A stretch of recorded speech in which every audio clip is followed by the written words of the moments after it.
Инимди бир ирет адырга алып чыктым. Жаз алды, айлана жапжашыл. Зоо көкүрөгүн керип бийик. Чокусунда жырткыч канаттуулар учуп жүрөт. Иним алдыда жай басып, колуна кармаган дарактын бутагы менен ар жерди чукулап баратат. Бир мал саамга асманды карады да учкан канаттууларды көрүп чуркап келип, "Өмшаке, зоодо да куштар жашайбы?" дейт ал таң калып. "Ооба", дедим кыска эле. "Булар кимдики?" деп дагы кызыкты. "Булар зоонуку", дедим. "Бу куштардын аты эмне?" деп дагы сурады. "Буларды кажыр дейт. Зоодогу үңкүргө окшош жерлерди көрүп турасыңбы? Ошол жерлерди кажырлар тумшугу менен кажып, уя салышкан. Ошон үчүн кажыр дейт", деп анын тилинде түшүндүрүп койдум. Дагы унчукпай басып барат. Айлана кооз, кең жайык, жаз алды чөптөр, гүлдөр бирин-серин баш көтөрө баштаган. Жайыт зоонун түбүнөн башталган майда дөңсөлөр менен бөлүнгөндүктөн бул жерлерди илгертен кең кол деп аташат. 5 бармакты жайсаң салалардын ортосу бош жер болот эмеспи? Ошондой көрүнөт үстүнөн карасаң. Мал жанга жакшы жер. Чоң энемдин айтуусу боюнча биздин айылга жаңы келин болуп келгенде бизден башка дагы 1-2 үй бүлө болбосо бул ортодо эч ким болбоптур. Кыргыз эмеспизби? Жайытка жакын жер деп отурукташкан экен. Жолдон кыйла алыста. Иним 4 жашта. Колунда пластик тапанчасын алып алган. Анда санда баягы кажырларды көздөй "тах-тах" деп атып коет. Басып баратабыз. Адырды үстүнөн көздөй жол алдык.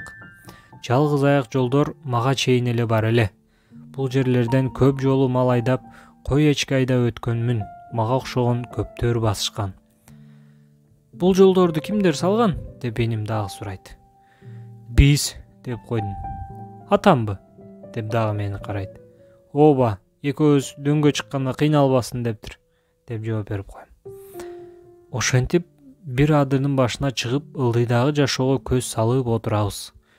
Астыда жайыт, адырлар, жайылып жүргөн малдар алаканга салгандай көрүнүп турат. "Элмирбек", дедим. Ташты ташка таш суруп ойноп жүргөн инимди карап.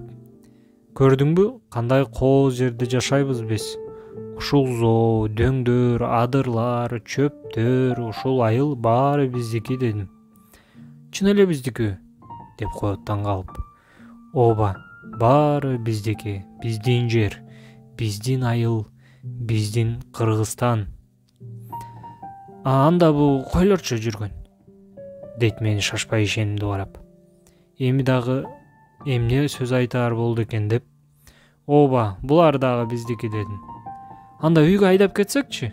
деп колундагы таягын даярдап алыптыр. Аны карап, андагы баяу балалык таза сезимдерди көрүп, анын оозунан чыккан ар бир сөзгө ээрип отуруп, соодон түшкөн көлөккө кыскарып отуруп жерге жетип, бизге жетип келип калганын байкабай калыпмын.